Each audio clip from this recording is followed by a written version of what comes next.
Mr. 任先生，您认为呢？我们未来的这些孩子们，他们的生活会像您这一代一样，一直感觉在不断的成长、不断的变好吗？但是问题是什么叫幸福？这个是一定要讲清楚的。That's a very philosophical question. We have about 2 minutes. 因为什么呢？人类是一代比一代强，对吧？不要老是带有悲观的观点来看待现代的这个小孩。这小孩可能他们没有经历像我们这么多磨难，但是他们学习的速度是非常快的，接受新知识的能力是非常强的。像这个尼古拉斯教授讲呢，如果说有很多穷孩子也能受到好的教育，人类创造财富能力更强，人类摆脱贫困的能力更强，那社会就更加和平会友好，对吧？说我讲呢，对未来应该是寄有希望的，一代代的孩子，应该是越来越比我们优秀。要不我们倒回5000年是最好，那不是，实际上是5000年以前太落后了。我们今天还是比5000年好，那再过2000年，我们相信他们比我们发愁的问题，他们全解决了，对吧？陈女士，我都同意。I agree with all of them. What about you, Mr. Gilder? I just think it's a foolish indulgence of rich people to believe that the future will be worse than the past. If you just look at the history of China over the last 50 years, of course every subsequent generation has had vastly more opportunities than the previous generation. All around the world, equality has increased because of poor people becoming rich everywhere. It's just in America with our foolish worship of nature and other peculiar climate cranks and weather bores and other ideas of disaster that we imagine that the future will be worse. But if you live in the world and have some sense of history, you see opportunities opening as wide as Huawei's vision. Mr. Gilder, I understand you have very different views compared to, for example, Mr. Negroponte about climate change issues. But we'll leave it that to another round of discussion, okay? But for now, let me open the floor, since I've been taking advantage of this conversation on the stage so much. But I know there are a lot smarter minds sitting in the audience, and they have much more fascinating questions than the ones that I just asked. So, but no pressure, by the way.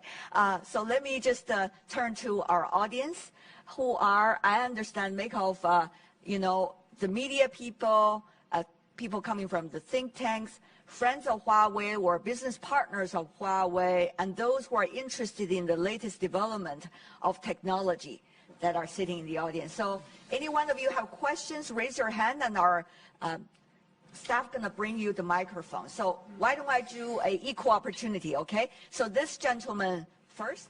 So my first question is, I've been making videos that talk about Huawei a little bit and try to get the discussion to be a little bit more fair, especially with American public. And so my question for Mr. Zhen is, will Huawei focus on the relationship with American people, or more with the American government, or both, or neither? And which is the most important? And then my question for Professor Negroponte is, we know that that America has a open capitalist system, and we know that China has a capitalist system which is governed by the government. But now we're starting to see that America may be turning away technologies that are the best, right? So what happens in a situation where an entity starts to shun or turn down the best technologies? Thanks. 我觉得呢，就是我们也关注美国的民众，也关注美国的政府，对吧？因为呢，就是不管哪一个人做出不正确的决定，那只是你是常活主义一小段，对吧？那美国大多数这个做出的决定是正确的。比如说，从第二次世界大战，美国做出的巨大牺牲，对不对？这几十年来对社会这个积极发展所推动的贡献，推动全球化的这个进行，那这也是美国政府推动的。怎么美国政府也是伟大的，对吧？美国人民呢也是伟大的，因为他们努力工作、努力学习，提供了很多先进的理论和宝贵的财富，也是对我们是一个帮助的。暂时我们不能去美国，这不要紧，那不等于我之后或者之后的人，中美两国可能共同在享受8G 呢？那不是5G 了，对吧？也不是6G 了，到8G、9G、100G 了，对吧？也可能。所以是我们最终还是体现要为美国服务的。We still want to serve American 8G 了已经。哦哟，想得好远啊。Well, Negroponte, he's talking about 8G. Gee, this G stuff is a little overrated. I think the answer to your question is perhaps best, because whatever is closing off now, we just have to stop that. Okay, so there's no trying to prepare for it. We have to stop it. 27% of MIT students come from Asia. I don't know the exact number, but I'm going to be willing to guess over 20% come from China. If you count the Chinese Americans who are born in the United States, but both parents are Chinese, the number goes up perhaps to 30%. So we have enormous numbers. You look at the Media Lab, it's 60% foreign students. So when I look at that and people say, well, wait a minute, you're training our competition. No, we're elevating the whole world. It's so old-fashioned to think that if you have something, I don't. And so you're going to take my thing, and so you have it and I don't. Unfortunately, President Trump thinks that way. He doesn't think in the way that we can both have it, and it can elevate and can go up. And training those foreign students is so, so important. Now, I made a mistake 20 years ago. I thought the internet was going to make people more integrated. I thought it would get rid of countries, and some they would get rid of nationalism. And what happens now? I look around, and it's gotten worse, not better. So I was wrong. So the only thing I can suggest now is intermarriage. Persuade your kids to marry somebody who's not Chinese, okay? And that will help going forward. Yes? Hey, this is Gavin from Bloomberg News. Question for Rand. Sorry, I'm going to use Can you raise your voice just a little bit? Sure. We're a little bit far. Yeah, thank you. 给任总的一个问题，就是您刚才提到300亿美金 You mentioned 的这个咱们的业务的缩减，我想知道咱们未来具体的计划是怎样的？包括我们看到之前华为有在卖这个海外这个。海底光缆的部分，未来会不会更多的业务会被拆分，会去卖掉，还是有对整个这个怎样在最近2年 And in the next 1 or 2 years, what measures are going to take to alleviate the pressure you are under? 我们未来不会有业务拆分的问 We 题， will not have 也 a 不会有业 spin-off 务卖掉的问 or 题。 business 那 out 海 for 底光 sale 缆呢， for 这 the 个不是 undersea 今天想 cable. 卖掉， It's 其 not 实我 a 们老早 decision 就想 we 卖掉。 just 应 made 该是我们 recently. 有一 We 部分 wanted to 股 sell the 份已经卖 business 给这个海 much 缆的员 time 工了， ago. 对 We 吧？ already sold 那 some 今 of 天 the 来说呢，我们 equity 就 to 做的来 the 搜 management 索一 team 下 and other， 那海 employees 缆我 of 们是 that 很成 company. 功的，也不受影响， Actually, we were 不 quite 是因为大 successful 体 in 受 that 影 business. 响我 It's 们卖 not 掉，是 because 我 we 们觉 were 得我 attacked 们 and 这 the 个事 business 情跟我 went 们现在的 badly and we 看 sold 到 it. It's not 相当 that 性 way. 不大 We 可 thought 能 that's 会 not 卖 part of our 掉 core 一些。 business. 那其他 That's 也 why 不 we 会 decided 有 to 拆 sell 分 it. 和 And 卖 for the 掉这 other 个可 businesses, we will not have a spin-off or sale. We might shrink our size. And for the people that we can reallocate our people from a non-core business to core businesses. Huawei will not reduce our headcount substantially, but the business consolidation has been ongoing. One typical example is about 2 years ago, we restructured our carrier software business. That was a team of 20,000 employees, and they spent 10 to 20 billion US dollars without producing something compelling. So we decided to shut that business down, and I was concerned of emotional changes in the minds of our employees. So I talked to HR, increasing the salary of those employees before we made the restructuring. But those people get themselves into new positions in other growing businesses, like a consumer business, like a cloud business. I think a lot of the credit for the growth of those businesses should go to the people who used to work in carrier software. And recently, I went to check on those employees. I found that those people did not wait for the salary increase before they moved themselves to the new businesses. They were there trying to get a new opportunity. I think that's a very good spirit. And that's why we had a ceremony to commend those employees. The business team suggested they would have 10,000 employees walking on the red carpet, and then they said you don't have a long enough carpet, and then they said 33,000. And that is okay. And they also come up with medals.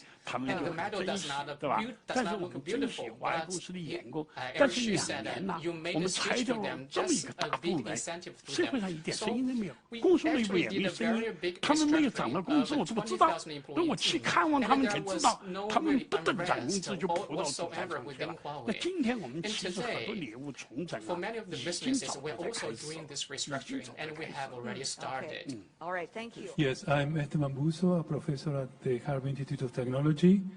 Ancient graduate from MIT, where I met Professor Negroponte a long time ago. I have a question concerning the research efforts that Huawei expects to do in the future, especially now in terms of the Sputnik moment that Professor Negroponte mentioned, and how is Huawei going to address the issue about basic research, which you mentioned also is an important ingredient for the future creation of knowledge, and also the issue with the creativity difficulties that the educational system have in China to support this basic research effort. Mr. Ren? Yes. Okay, Mr. Ren.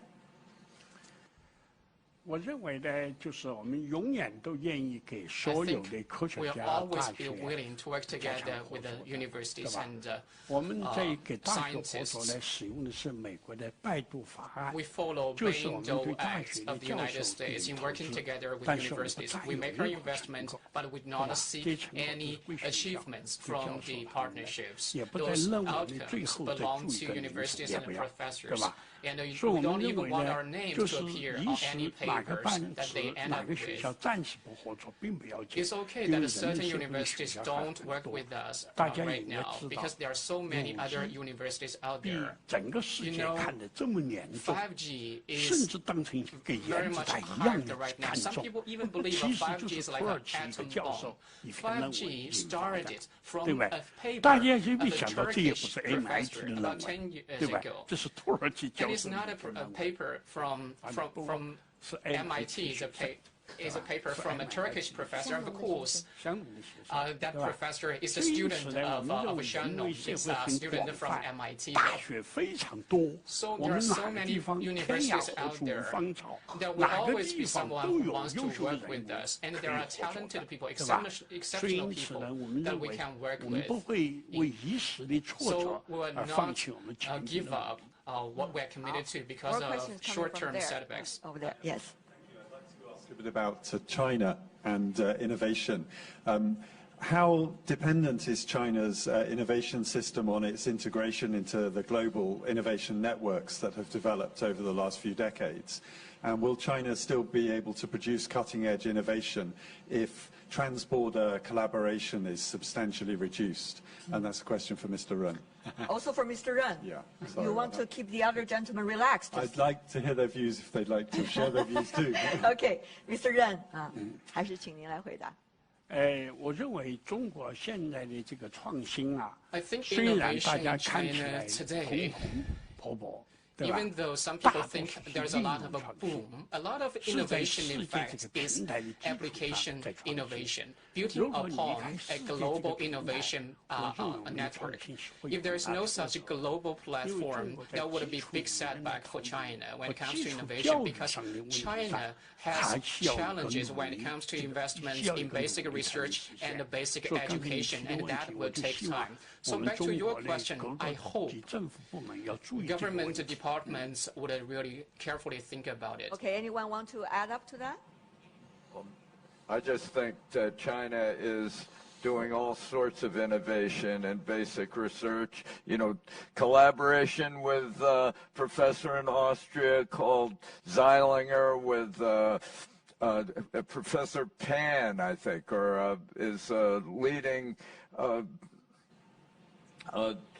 Chinese innovator in cryptographic research, the first use of quantum entanglement in transmitting messages absolutely securely across distances over satellite technology. I mean, there are just all these areas where Chinese are performing both basic research and applied research in many different ways. So I think this, all these beliefs about some failure of innovation in China are out of date. There are people talking about what it was like 20 years ago, and I just don't think that's the situation today in China. And today, of course, we heard the great news coming from Professor Tu Youyou's team. There are new developments in her area. Of course, she's a Nobel Prize winner. 有声音是吗？有了。好的。那个任总你好，我是中国国际电视台 CGTN 记者葛飞。我想问您一个关于知识产权的问题。我们知道现在很多美国媒体都在说，华为在创业的初期，盗窃了很多西方公司的商业机密和知识产权。对此您有个回应？然后就是说，现在华为手里现在有大概5万多个5G 的专利，您是否觉得会把它武器化？谢谢。第一点呢，华为从一开始呢就是很规范的。 Starting from the very beginning, Huawei has behaved ourselves. Even if we were small, we have a very strong business ethics and integrity. Otherwise, we cannot come to where we are today. Even though there are several IPR litigations with the U.S., we need to believe in the court rulings of the United States. I think that's basically fair. The claims on Huawei theft of IPR, that's not possible. Second, we do have a lot of IPR. Whether we're going to use that as a weapon, we won't. But intellectual property is created through our own hard work. Therefore, it makes sense to have a cross-licensing and pay to get the legitimate use of intellectual property. Many big companies pay IPR royalties to Huawei every year. We have an NDA agreement, so we cannot tell you which companies are those. But we will not use IPR as a weapon to hinder the development of human society. Over the past 2 years, we were not aggressive seeking IPR royalties to companies that use our IPR. That's because we were busy pursuing our business growth. Once we have more time off, we may try to get some money from those companies who use our IPR, but we will not be as aggressive as Qualcomm. Are you busy now? I think we're still busy, right? Sure. I'm a reporter with the Washington Post. If you want to stand up so that they sorry, I just have a computer. Thank you, ma'am. Because you're behind the camera. I'm a reporter with the Washington Post. A question for Mr. Ren. There was a report today that Huawei is expecting a 40 to 60% drop in its international cell phone sales. I just wanted to confirm whether that's true. And can you also clarify the status of U.S. suppliers? Are most of your U.S. suppliers not supplying you at this point, or are they continuing to because of the 90-day reprieve, or what's the status? 手机怎么样卖的？第二个是我们美国的合作公司还给不给我们相关的这个原事件啊？好，来， Thank you very much. My name is Sharice Pham. I'm with CNN. Question for the whole panel. I'll start it off with Mr. Ren. You talked about the internet generation and how ideology has not been diluted, and the future is going to be brighter and not darker. And you also talked about using Google Maps to look at how fish is farmed around the world. Very interesting. I am curious about your views on China's vast censorship apparatus, which has blocked Google's search and map functions in your country and other U.S. and foreign tech. Can the future still be as bright as you envision when you have a whole generation that has been sort of walled off for them that kind of information? And some people in China have pointed out that, you know, this walling off was sort of inviting back retaliation eventually. So your thoughts on that. And for the rest of the panel, too, just related to that question, Mr. Gilder and Negroponte, you've talked a lot about advocating the U.S. to be more open to collaboration. Should China also be more open to relaxing its censorship and moving away from what they call a sovereign internet policy? Okay, open or not, countries around the world. Let's go to other. 我是来自暨南大学的陈明利，我想问任总一个问题啊。 就我们知道，华为不仅是这个一家中国企业，更是一家全球企业，因为你在170多国家都有这个业务和分支。那么，如何刚才这个 MIT 的 Negroponte 就提到，它的这个 lab 有60%的是来自于其他国家的这个，那么华为有多少比例？然后你们怎么样以后吸取更多的全球的这个人才？Talents around the world. Thank you. Next one, that gentleman, 这位。 喂，我是来自中国国家高端智库，是中国综合开发研究院的。我想请教各位，就是在当前，刚刚都提到哈，合作是很重要的哈，但是在当前在政治和各种原因下，在产业链合作上中断的情况下，我们华为包括这个科技公司，是不是可以能否存在一种可能，是通过国际的科技巨头的合作，比如国际科技论坛或者国际科技联盟的方式，探索第3条道路，促进人类的科技发展的问题？谢谢。 I don't know which third road you're talking about. Certainly, what's the new way of cooperating, right? If there is some difficulties. Okay, I think we're running out of time. I'm so sorry. We have everyone almost wants to ask a question right here, but we have 3 minutes left, so let's go through this very quickly. 咱们就剩3分钟的时间啊，咱们来说一下手机是不是会大量下降销售量？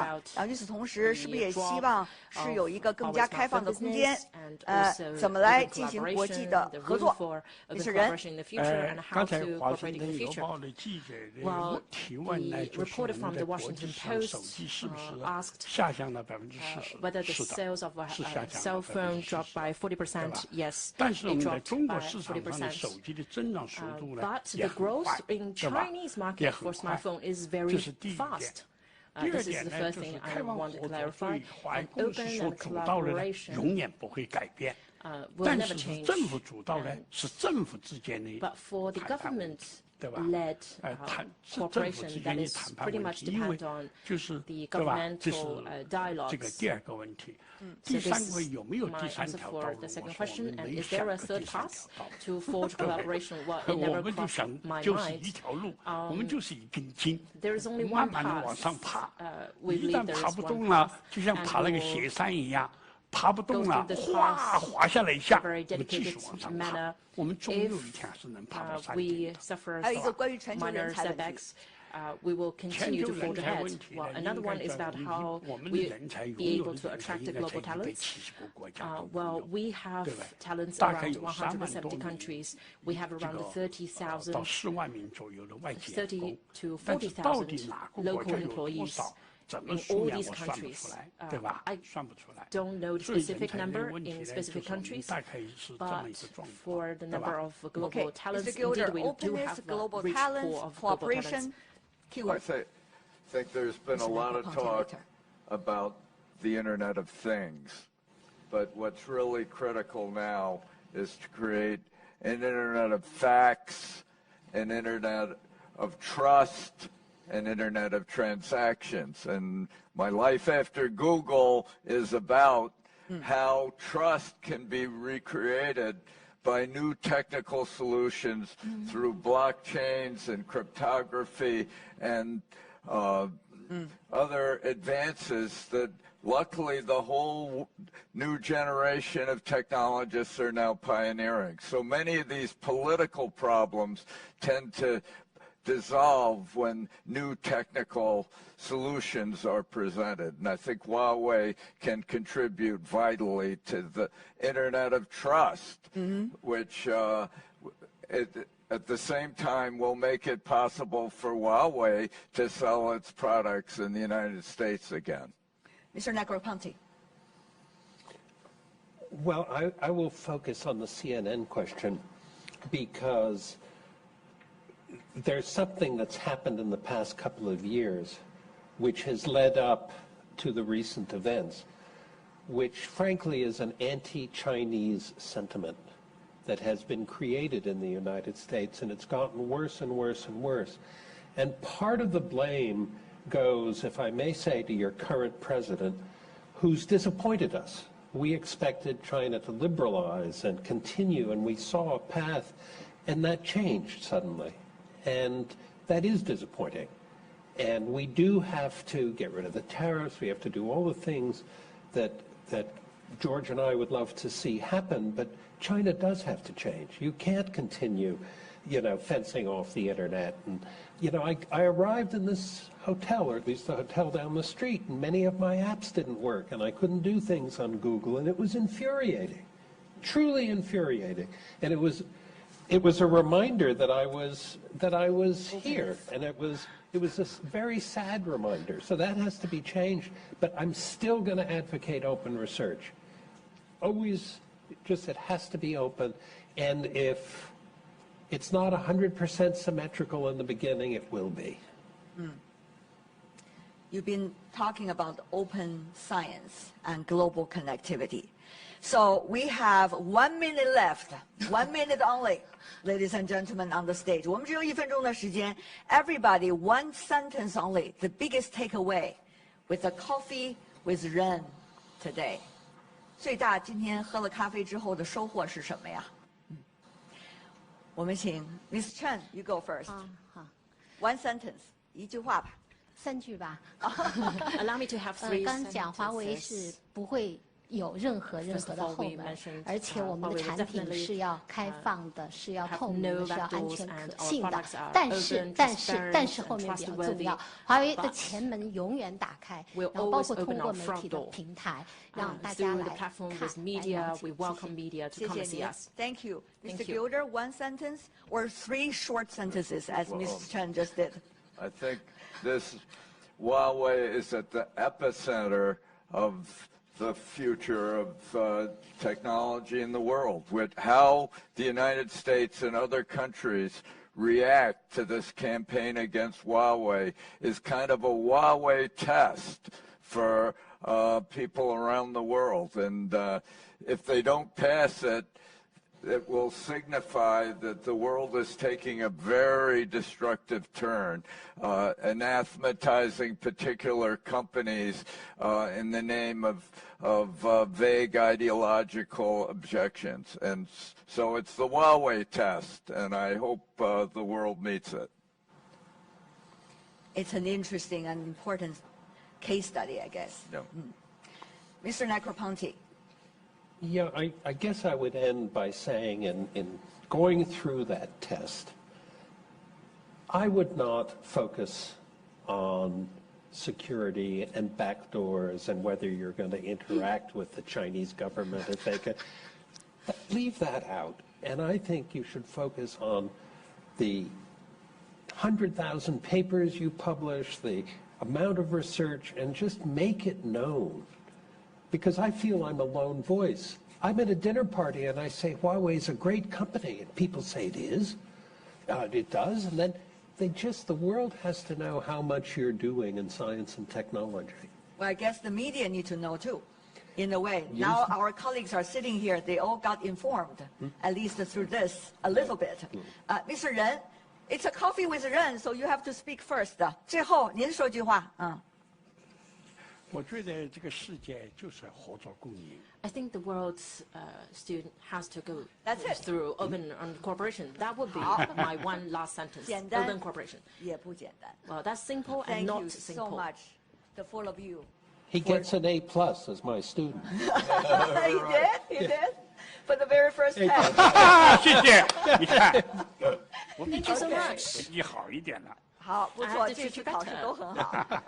And with that, we're wrapping up today's first coffee with Ren. We hope there will be many coffees to come in the future in which we can talk and interact and certainly be intellectually stimulating for one another. So thank you so much, ladies and gentlemen on the stage. 谢谢. And our great audience and colleagues.